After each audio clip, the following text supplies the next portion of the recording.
Hello, and welcome to a brand new series on the channel I'm calling.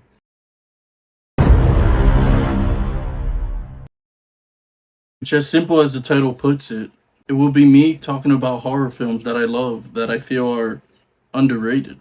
Each episode will focus on a specific movie. Hopefully, through this series, a movie or two will pique your interest and broaden your horizons. Yeah, I said that.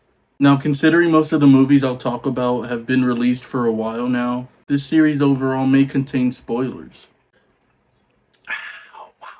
Kicking off this series in this first episode, I'm going to be talking about a pretty sweet movie called Starry Eyes. Released in 2014, it stars Alex Esso, who later on appeared as Wendy Torrance in 2019's Doctor Sleep.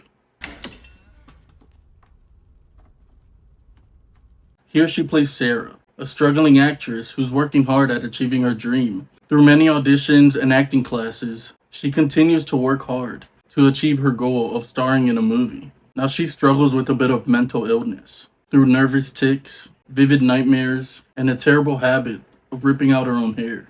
One day she receives the opportunity of a lifetime to audition for a movie of a legitimate company. But later on it turns out there's a lot more to it than she bargained for. Desperate to make it, she ends up willing to do anything. Even without realizing it, she ends up giving up herself to a mysterious cult. Now, this movie rests entirely on Sarah's shoulders. I honestly can't think of a single scene she isn't in, which totally makes this movie feel grounded. You're following someone in their normal day to day, and just watching their steps as they push toward achieving their dream. Her mental health, her freakouts, her anxiety, her desperation are all displayed. And you almost feel what she's feeling because not only are you experiencing them with her, but Alex Esso is absolutely phenomenal.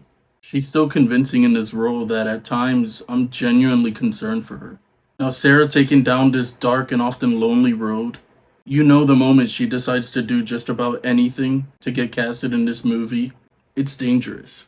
First off, what she physically has to do is disturbing, but also this movie sets it up so that you know something bad is coming. The overall premise is basically she has to die to be born again into the star that she wants to be.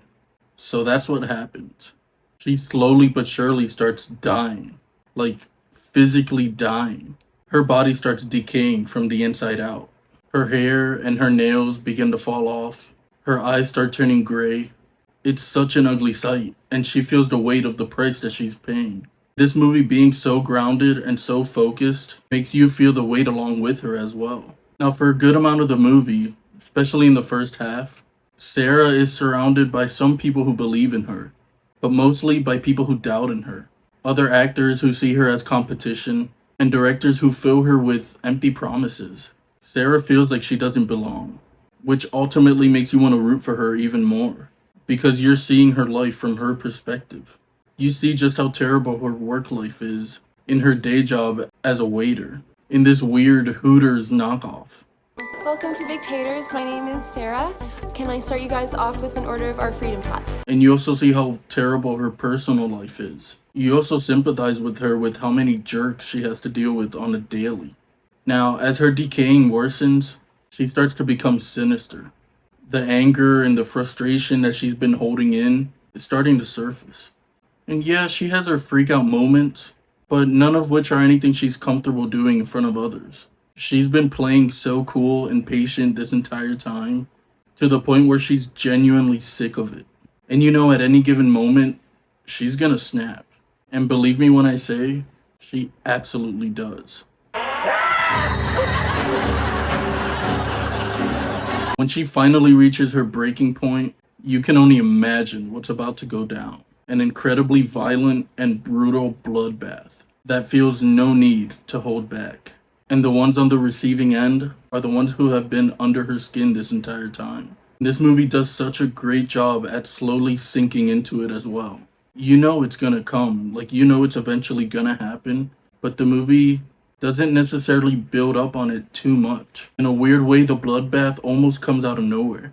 But it's not as surprising because you're just not surprised that Sarah is at a place where she feels the need to do what she does. The movie makes its protagonists do terrible things, and yet you still side with them. because the entire time everyone around them has just been pushing it. So you almost want it to happen. Kind of reminds me of 2019's Joker.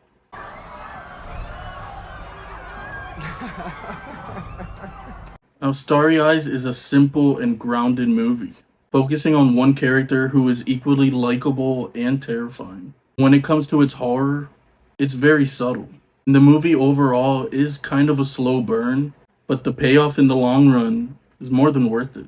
With pretty decent and overall violent kills.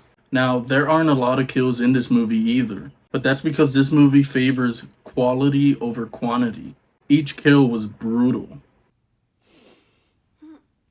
and in result makes them count even more. Now, I really love this movie.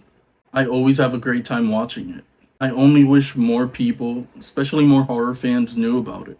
Which is why I had to kick off this series with Starry Eyes, as I give it an 8.5 out of 10. So, what are some of your favorite horror films that you feel are underrated, that you would recommend? Let me know down below. I might just talk about it. Also, I've noticed some of you aren't subscribed. Maybe consider hitting that button and that notification bell down below so you don't miss out on any future content. As always, your time is appreciated, and I'll catch you on the next one.